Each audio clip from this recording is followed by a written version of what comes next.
Welcome to The Inside Story. I'm Billy Hallowell, and today we're talking about Trump, Biden, religion and politics, lots of interesting coalescing of subject matter there. And I'm joined by John Brown from Christian Post. How you doing?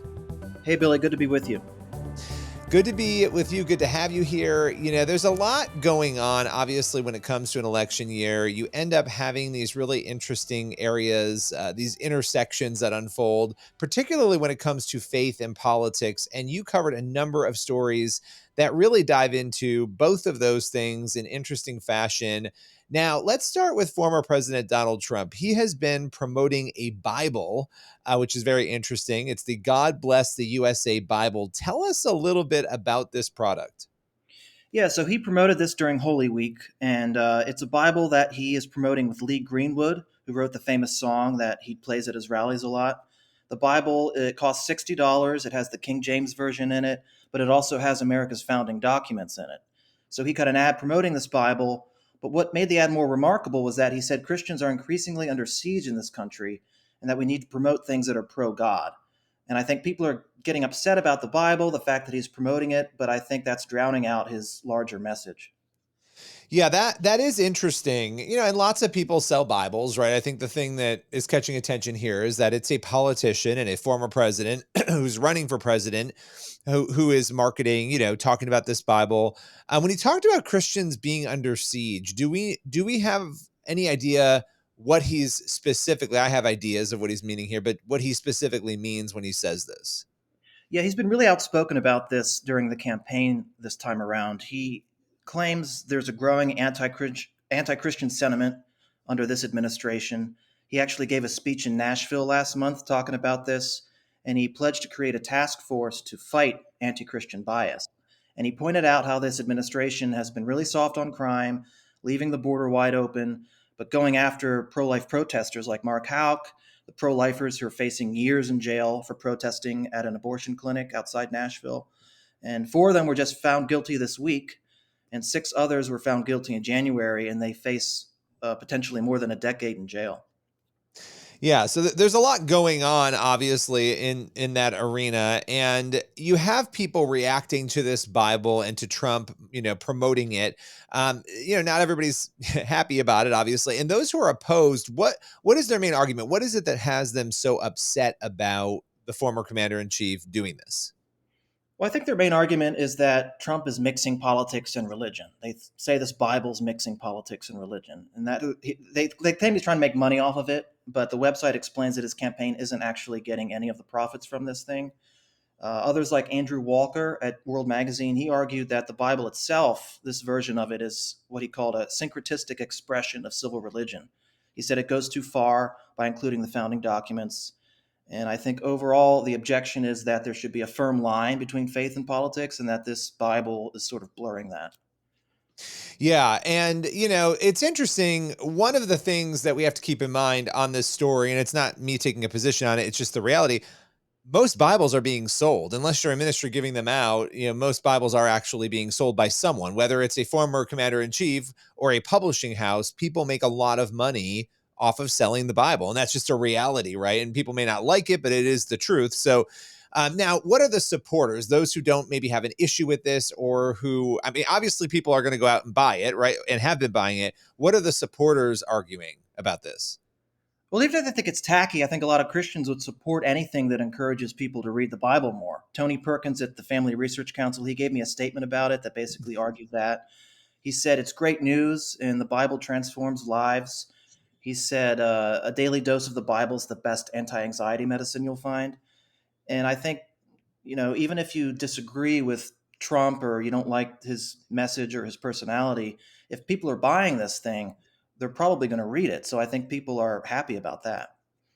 Yeah, and that is another interesting point, right? Here we are, we're all arguing and talking about the Bible. Well, at least the Bible's taking center stage here, right? Of course, people are going to have their perspective on this, and there are two different sides to it, as you detailed. But that wasn't the only religious controversy that you covered when it comes to politics. In fact, another big story was Biden's transgender Easter Day controversy. That's how I will frame it, and I'll let you tell us what exactly unfolded around the Easter holiday when it comes to Biden.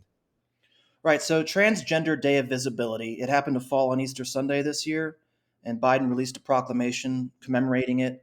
It was started by a trans activist in 2009, and it's always been on March 31st. But a lot of Christians were offended that Biden made such a big deal out of it this year.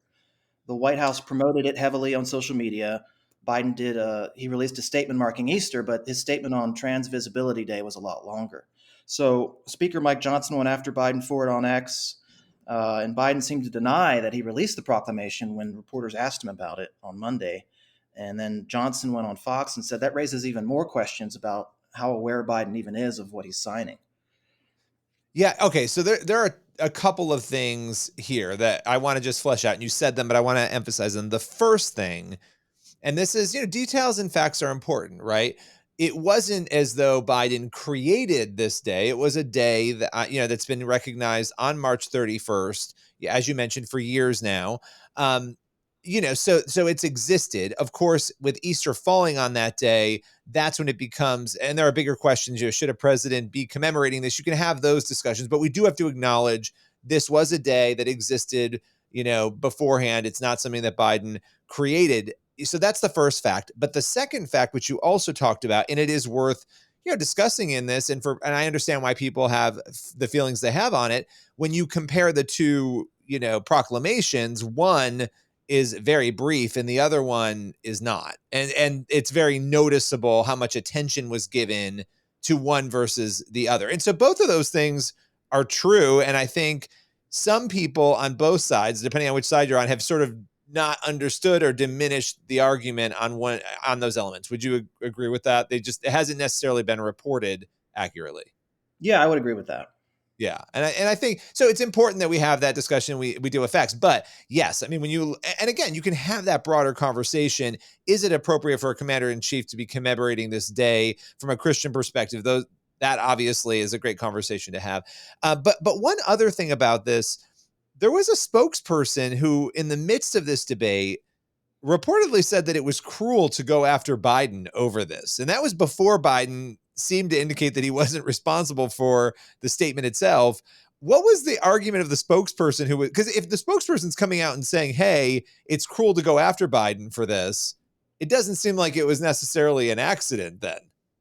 Right. So Karine Jean-Pierre suggested that, and she said it was just a coincidence that the days fell on the same day and that people offended by it were just being cruel to trans people and trying to spread misinformation about it.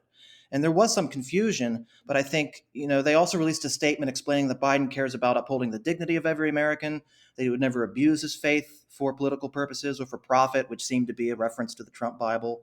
But what I think they fail to realize is that many Christians are very concerned about the emphasis that this White House has been placing on LGBT issues, while its DOJ is undeniably targeting Christians who hold to what their faith teaches about these issues.